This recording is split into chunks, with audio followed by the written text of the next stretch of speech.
The teller of this tale is unnamed, so we're going to call him John. Both John and his girlfriend are the outdoor types. Consequently, their idea of a romantic getaway is to load up their camping gear, get out of the city, and rough it for a long weekend. The two of them against Mother Nature seems to keep them in tune with one another. And sometimes they go to public campgrounds, but it's just not the same experience when you're disturbed by other people all the time. So they prefer to go a little more off-grid, which means that occasionally they have to just pretend that they didn't see that private property sign and make their own campsite. On this particular trip, they're driving down a gravel road through some pretty thick woods when they see one of those signs saying, "Private property, keep out." But the sign is really aged and weather-beaten, so they convince themselves that, well, it was private property a long time ago, but maybe it isn't anymore. They climb out of the truck and head straight into the woods to see if they can figure out whether anyone still lives here or not. They find a house, if you can call it that. It's practically sagging in on itself, and the tires have rotted off the cars, rusting away in what can barely be discerned as a yard. A quick glance in the window is enough to tell that nobody's living there, and it's highly doubtful that anybody would be anytime soon. So that settles it. They have found their new campsite. It's the perfect setup, and it takes them all of about 3 seconds before they start making plans to camp there again. They build a fire and set up camp. They hear no cars. They hear no people. It's almost too good to be true. When it's time for bed, they put out the fire and climb into their tent. The night is perfectly still. John is awakened by the sound of an intensely rapid whispering, words and sentences all running together. He opens his eyes and takes a mental inventory of what's happening around him. The whispering is coming from his left. His girlfriend is sleeping on his right. He lays still and tries to listen to what is being said. At first, John thinks some nut jobs are arguing about exactly how they're going to kill them. But the voice is addressing him by name and saying some pretty nasty things about both him and his girlfriend. Fear quickly turns to anger, and John grabs the flashlight, shoots out of the tent, and shines the light around. There's nobody. Now he's spooked. Now, he's not the kind of guy that believes that there's a ghost under every rock, but he's not above thinking that there's more to this existence than just what you can see.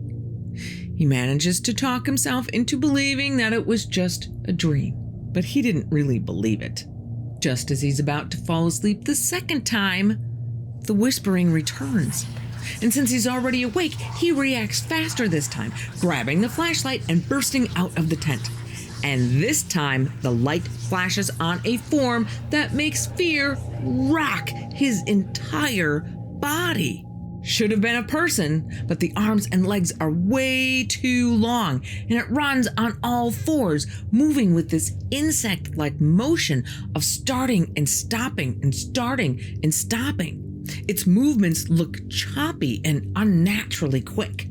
During one of these pauses, it looks over its bony shoulder right at John and grins, showcasing its long, sharp teeth. John nopes his way back into the tent, and I think it's safe to say he barely sleeps the rest of that night. The next morning, John's girlfriend asks, "What's going on? You look like you've seen a ghost." He tells her about what he saw the night before, and she's kind of torn between believing him and thinking that he's just pranking her. Who could blame her? She does, however, talk him into spending one more night out there.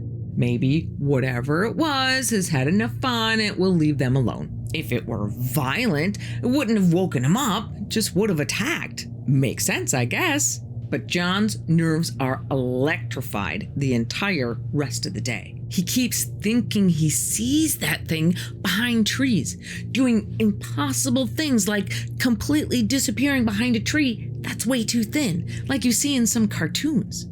The closer the sun gets to setting, the harder his heart starts to beat, and he feels guilty for not being present with his girlfriend. He's there with her, but his mind is off someplace else, on high alert and watching for this thing to come back. And the more the day wears on, the more John's girlfriend begins to realize that he is telling the truth, that he truly thinks he saw something. The night comes, and John is pretty sure that there's no way he can fall asleep. But exhaustion wins, and he sleeps like a log. No strange monsters wake him up. He feels better the next morning, a little more sane, but physically he's still pretty beat. And they go home and try to focus on the good, non-monster parts of the weekend. That night, they're in their own bed, and John hears that whispering again.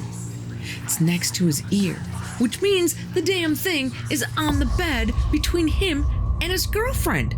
He jumps up like a madman and is immediately knocked back down when something razor sharp rakes across his chest.